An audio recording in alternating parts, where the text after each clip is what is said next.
लल्ला बाबू की वापसी।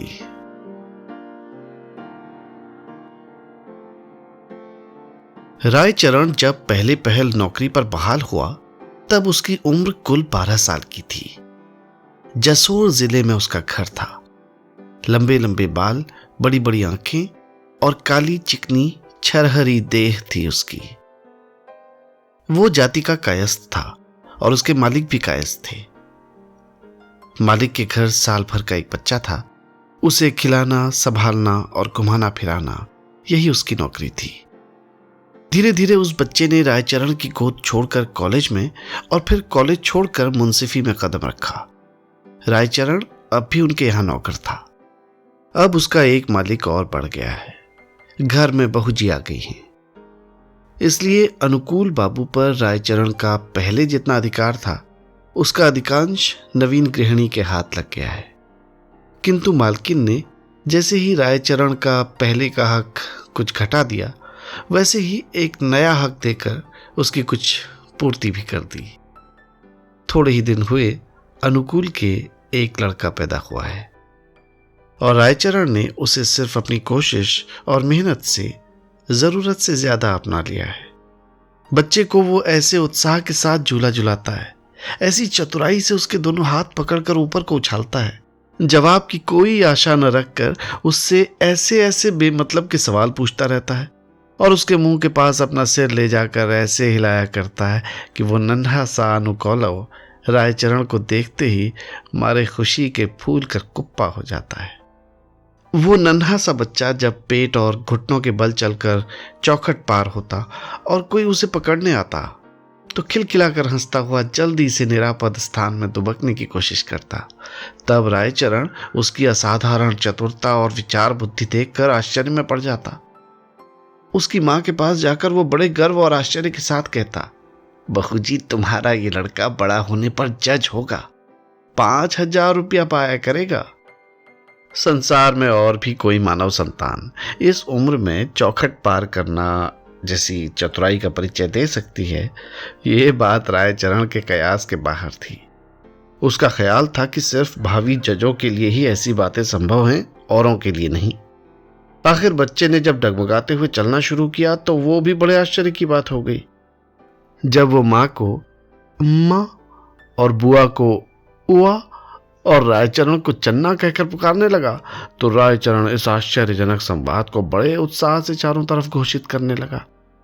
सबसे बड़ी ताज्जुब की बात तो यह है कि माँ को माँ कहता है, बुआ को उआ कहता है, पर उसे कहता है चन्ना। वास्तव में बच्चे के दिमाग में ये बुद्धि आई कहां से, बतलाना कठिन है। अवश्य ही कोई ज्यादा उम्र का आदमी ऐसी तीक्ष्ण बुद्धि का परिचय न दे सकता था और देने पर भी उसके जज होने की संभावना में सबको पूरा पूरा संदेह रह जाता। कुछ दिन से रायचरण को मुंह में रस्सी दबाकर घोड़ा बनना पड़ता।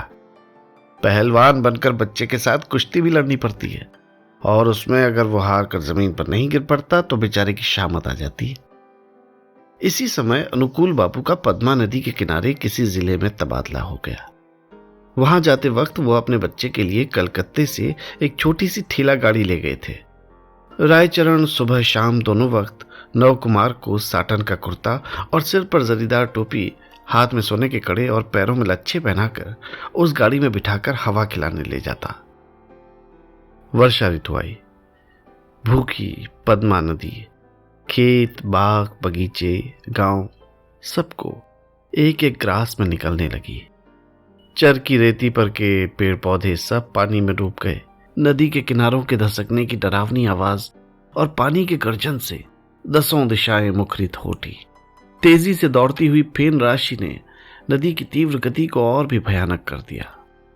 उस दिन तीसरे पहर बादल घिराए थे, पर बरसने की कोई संभावना न थी। आज रायचरण का खामख्याली नन्हा सा मालिक किसी भी तरह घर में नहीं रहना चाहता।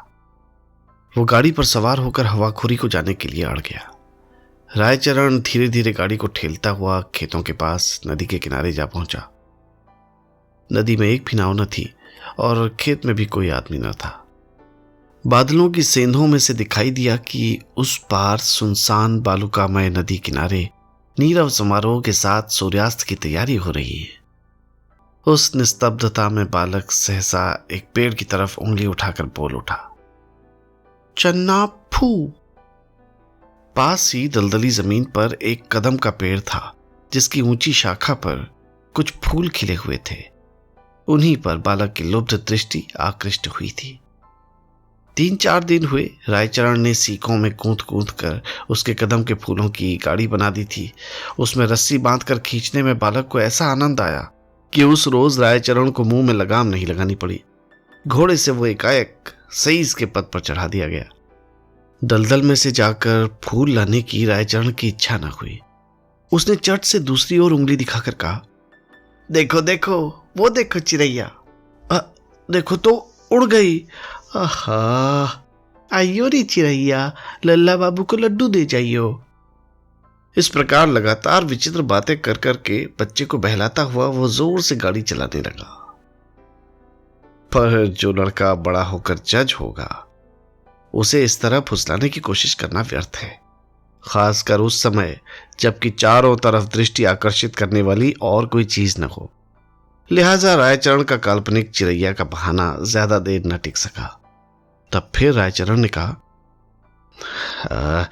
तो तुम गाड़ी में बैठे रहना। अच्छा, मैं चट से फूल लिए आता हूं। खबरदार, पानी के किनारे न जाना। ये कहता हुआ वो धोती ऊपर चढ़ाकर कदम के पेड़ की ओर चल दिया। किंतु वो जो पानी के किनारे जाने को मना कर गया था, उससे बच्चे का मन कदम के फूल से हटकर उसी क्षण पानी की तरफ दौड़ गया। उसने देखा कि पानी कल कल छल छल करता हुआ दौड़ा जा रहा है, जैसे कि शरारत करते किसी एक रायचरण के हाथ से निकलकर एक शिशु हंसता और कल कल गीत गाता हुआ मना किए हुए स्थान की ओर तेजी से भागा जा रहा हो। उसके इस बुरे दृष्टांत से मानव शिशु का चित्त चंचल हो उठा। वो गाड़ी से उतरकर धीरे धीरे पानी के पास पहुंचा और एक लंबे तिनके को उठाकर उसे मछली पकड़ने की बंसी बनाकर पानी में झुककर उससे मछली पकड़ने लगा। और नदी का चंचल पानी अस्फुट कल कल भाषा में बार बार उसे अपने खेल में शामिल होने के लिए बुलाने लगा। सहसा पानी में किसी चीज के गिरने की आवाज हुई। पर बरसात में पद्मा के किनारे ऐसे कितने ही शब्द हुआ करते हैं। रायचरण ने झोली भरकर कदम फूल तोड़े और पेड़ से उतरकर मुस्कुराता हुआ वो गाड़ी के पास पहुंचा। वहां जाकर देखता है तो बच्चा नदारद। चारों तरफ अच्छी तरह निगाह दौड़ा कर देखा, पर कहीं भी किसी का कोई चिन्ह तक न दिखाई दिया। क्षण भर में रायचरण का खून बर्फ हो गया। सारी दुनिया उसे सूनी, उदास और धुआंधार दिखने लगी। वो अपने टूटे हृदय से चीख उठा, लल्ला बाबू, लल्ला बाबू। किंतु चन्ना कहकर किसी ने जवाब नहीं दिया। शरारत करके किसी बच्चे का कंठ खिलखिला नहीं उठा। सिर्फ पद्मा ही पहले की तरह कल कल छल छल करके दौड़ती रही, मानो वो कुछ जानती नहीं, मानो उसे दुनिया की इन छोटी मोटी बातों पर ध्यान देने की फुर्सत ही नहीं। जब शाम हुई तो बच्चे की उत्कंठित मां ने चारों तरफ आदमी दौड़ाए। लालटेन हाथ में लिए लोग नदी के किनारे पहुंचे। वहां देखा तो रायचरण आंधी की हवा की तरह खेतों के चारों तरफ लल्ला बाबू चिल्लाता हुआ भटक रहा है। उसका गला बैठ गया है। अंत में घर लौटकर रायचरण धड़ाम से अपनी बहू जी के पैरों पर गिर पड़ा। उससे बार बार पूछा गया और वो रो रो कर यही कहता गया, कहाँ गया, कुछ भी पता नहीं लगा, कुछ पता नहीं लगा। यद्यपि सब समझ गए कि यह काम पद्मा का ही है, फिर भी गांव के बाहर जो बंजारे ठहरे हुए थे उन पर संदेह रह ही गया। मां के मन में तो यह संदेह पैदा हुआ कि कहीं रायचरण ने ही न चुरा लिया हो। यहां तक कि वो उसे बुलाकर कहने लगी, तू मेरे लल्ला को लौटा दे, तुझे जितने रुपये चाहिए मैं दूंगी। सुनकर रायचरण ने सिर्फ माथे पर हाथ दे मारा। अंत में मालकिन ने उसे निकाल कर बाहर कर दिया। अनुकूल बाबू ने अपनी स्त्री के मन से रायचरण के प्रति इस अन्यायपूर्ण संदेह को दूर करने की कोशिश की थी। उन्होंने स्त्री से पूछा था रायचरण ऐसा जघन्य काम आखिर किस लिए करेगा? गृहिणी ने कहा, क्यों, लल्ला सोने के गहने नहीं पहने हुए था? रायचरण देश चला गया। अब तक उसके कोई बाल बच्चा नहीं हुआ था और होने की कोई उम्मीद भी नहीं थी। पर होने की बात कि उसी साल इतनी ज्यादा उम्र में उसकी स्त्री के एक बच्चा हुआ और उसी में स्त्री की मृत्यु भी हो गई। अपने उस बच्चे पर रायचरण को बड़ा गुस्सा आया। उसे वो बैरी सा दिखने लगा। उसने सोचा कि ये छल करके लल्ला की जगह अपना हक जमाने आया है। सोचने लगा, मालिक के इकलौते बेटे को पानी में बहाकर खुद पुत्र सुख का उपभोग करना उसके लिए महापातक के सिवा और कुछ नहीं। यहां तक कि रायचरण की विधवा बहन अगर न होती तो शायद वो बच्चा दुनिया की हवा में ज्यादा दिन तक सांस भी न ले सकता। ताज्जुब की बात है कि उस लड़के ने भी कुछ दिन बाद लल्ला की तरह चौखट पार करना शुरू कर दिया और सब तरह की मनाहियों को न मानने में ठीक वैसी ही चतुरता दिखाने लगा। और तो क्या, उसके गले का स्वर, हंसने और रोने की आवाज बहुत कुछ लल्ला से मिलती जुलती है। किसी किसी दिन रायचरण उसका रोना सुनता तो उसकी छाती सहसा धड़क उठती। उसे ऐसा लगता कि मानो उसका लल्ला ही कहीं भटक भटक कर रो रहा है। फुलना भी, रायचरण की बहन ने अपने भतीजे का नाम रखा था फुलना। बुआ को उआ कहकर पुकारने लगा। इस परिचित संबोधन को सुनकर एक दिन सहसा रायचरण को ख्याल आया कि जरूर लल्ला ही मेरे मोह को न छोड़ने की वजह से मेरे घर आकर पैदा हुआ है। इस विश्वास के अनुकूल कुछ अकाट्य युक्तियां भी थी। पहली, उसके चले जाने के बाद इतनी जल्दी उसका जन्म होना। दूसरी, इतने वर्ष के बाद सहसा स्त्री के गर्भ से लड़का पैदा होना। ये उसकी स्त्री के गुण से हरगिज नहीं हो सकता। तीसरी, ये भी कि वो घुटनों के बल चलता है, डगमगाता हुआ घूमता फिरता है और बुआ को उआ कहता है। जिन लक्षणों के होने से भविष्य में जज होने की संभावना है, उनमें से अधिकांश गुण इसमें मौजूद हैं। तब बहू जी के उस हृदय विदारक संदेह की बात उसे सहसा याद आ गई और बड़े आश्चर्य में आकर वो मन ही मन कहने लगा, हाँ, माँ के मन ने ठीक जान लिया था कि किसी ने उसके बच्चे को चुरा लिया है। ठीक तो है, तभी तो वो मेरे घर आकर पैदा हुआ है। फिर इतने दिन जो उसने बच्चे के प्रति लापरवाही रखी, उसके लिए उसे बड़ा पश्चाताप हुआ। बच्चे को अब वो बहुत ज्यादा चाहने और प्यार करने लगा। अब से फुलना को वो इस तरह पालने लगा जैसे वो किसी बड़े घराने का बच्चा हो। उसके लिए भी वो साटन का कोट खरीद लाया, जरीदार टोपी भी ले आया और अपनी स्त्री के गहने गलवा कर उससे उसके लिए कड़े और लच्छे भी बनवा दिए। मोहल्ले के किसी भी लड़के के साथ वो उसे नहीं खेलने देता। रात दिन खुद ही उसका साथी बनकर उससे खेलता रहता। मोहल्ले के लड़के मौका पाते ही फुलना को नवाब का नाती कहकर चिढ़ाया करते। गांव के लोग भी रायचरण के ऐसे अजीब आचरण पर आश्चर्य प्रकट करने लगे। फुलना जब पढ़ने लायक हुआ तब रायचरण अपनी जमीन वगैरह सब बेच बाच कर उसे कलकत्ता ले गया। यहाँ बड़ी मुश्किल से एक नौकरी की तलाश करके फुलना को उसने स्कूल में भर्ती करा दिया। खुद जैसे तैसे गुजर कर लेता, किंतु लड़के को अच्छा खाना, बढ़िया पोशाक और अच्छी शिक्षा देने में कोई कसर न रखता।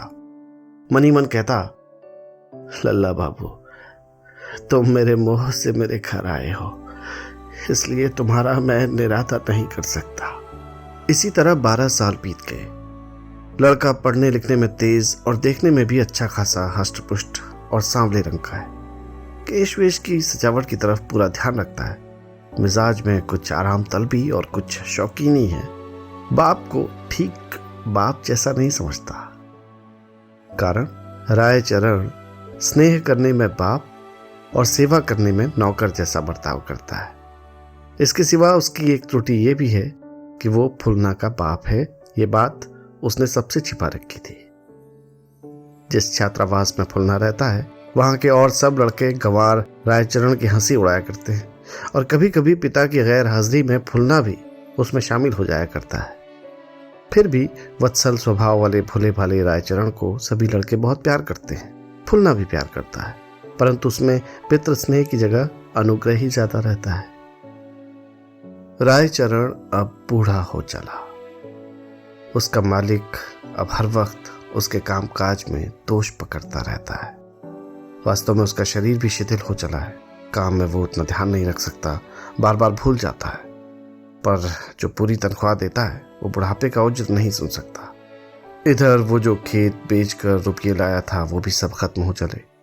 और फुलना भी आजकल अपने को कपड़े लत्तों से कुछ तंग महसूस करने लगा है। सहसा एक दिन रायचरण ने काम से छुट्टी ली और फुलना को कुछ रुपये देकर बोला, लल्ला बाबू, जरूरी काम है मुझे, कुछ दिन के लिए मैं देश जा रहा हूं।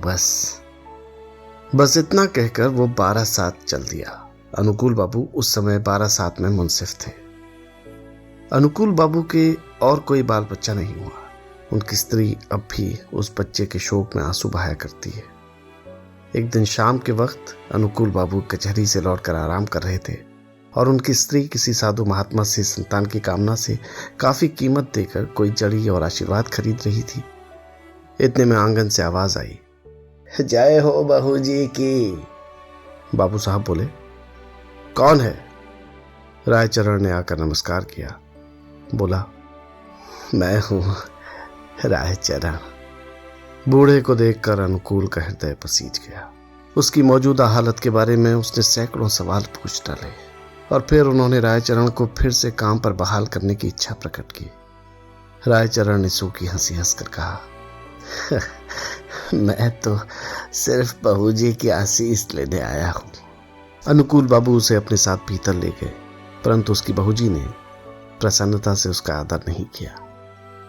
किंतु रायचरण ने कुछ ध्यान न देते हुए हाथ जोड़कर कहा, बहू जी, मैंने ही तुम्हारा लड़का चुराया था, पद्मा नदी ने नहीं और किसी ने नहीं।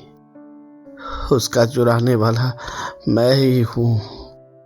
कृतघ्नि हूं मैं, पापी हूं मैं। अनुकूल बाबू कह उठे, क्या कह रहा है तू? कहाँ है वो? जी, मेरे ही पास है, मैं परसों यहां पहुंचा दूंगा। इतना कहकर रायचरण चला गया। उस दिन रविवार था, कचहरी की छुट्टी थी। सवेरे से स्त्री पुरुष दोनों जने बड़ी उत्सुकता से रायचरण के आने की राह देख रहे थे। करीब 10 बजे फुलना को साथ लेकर रायचरण हाजिर हुआ। अनुकूल बाबू की स्त्री ने लड़के से कुछ पूछताछ नहीं की और न कुछ सोचा विचारा। वो चट से उसे गोद में बिठाकर छाती से चिपटाकर मुंह चूम कर अतृप्त नैनों से उसका मुखड़ा देखकर कभी रोती और कभी हंसती हुई व्याकुल हो उठी। दरअसल लड़का देखने में बहुत अच्छा था। उसके पहनावे में, रहन सहन में गरीबी का कोई लक्षण नहीं था। मुंह पर अत्यंत प्रियदर्शन विनीत सलज्ज भाव देखकर अनुकूल के हृदय में भी सहसा स्नेह उमड़ आया। फिर भी उन्होंने दृढ़ता के साथ पूछा, कोई सबूत है? रायचरण ने कहा, ऐसे काम का क्या सबूत होगा बाबू साहब? मैंने जो आपका लड़का चुराया था, इस बात को सिर्फ मैं ही जानता हूं या भगवान जानते हैं। संसार में तीसरा कोई नहीं जानता। अनुकूल ने सोच समझ कर निश्चय किया कि लड़के को पाते ही उनकी स्त्री ने जिस आग्रह के साथ उसे अपना लिया है, उसे देखते हुए अब सबूत चाहना कुछ मानी नहीं रखता। जैसे भी बने विश्वास करना ही अच्छा है। इसके सिवा और भी एक बात है, रायचरण को ऐसा लड़का मिल भी कहां से सकता है? दूसरे इतना पुराना बूढ़ा नौकर बिना वजह उन्हें धोखा देगा ही क्यों? लड़के से भी बातचीत करने पर यही मालूम हुआ कि वो बचपन से ही रायचरण के साथ है और अब तक उसी को पिता समझता आया है। किंतु रायचरण ने कभी भी उसके साथ पिता के समान व्यवहार नहीं किया, बल्कि वो नौकर जैसा बर्ताव करता रहा है। अंत में अनुकूल ने मन से संदेह दूर करके कहा, लेकिन रायचरण, अब तू हम लोगों की परछाई भी न छू सकेगा। रायचरण ने हाथ जोड़कर गदगद कंठ से कहा, मालिक साहब, अब इस बुढ़ापे में मैं कहाँ जाऊंगा? मालकिन ने कहा, नहीं नहीं, रहने दो, लल्ला मेरा खुश बना रहे, इसे मैं माफ करती हूँ। किंतु न्यायपरायण जज अनुकूल चंद ने कहा, इसने ऐसा भयंकर कसूर किया है कि इसे माफ नहीं किया जा सकता। रायचरण ने अनुकूल बाबू के पैर पकड़कर कहा, मैंने कुछ नहीं किया बाबू साहब, भगवान ने किया है। अपना पाप ईश्वर के सिर मरने की कोशिश करते देख जज साहब और भी ज्यादा नाराज हो उठे। बोले, जिसने ऐसा विश्वासघात का काम किया है उस पर अब फिर से विश्वास करना ठीक नहीं। रायचरण ने मालिक के पैर छोड़कर कहा, ऐसा मैं नहीं हूं मालिक। तो कौन है? मेरा भाग्य।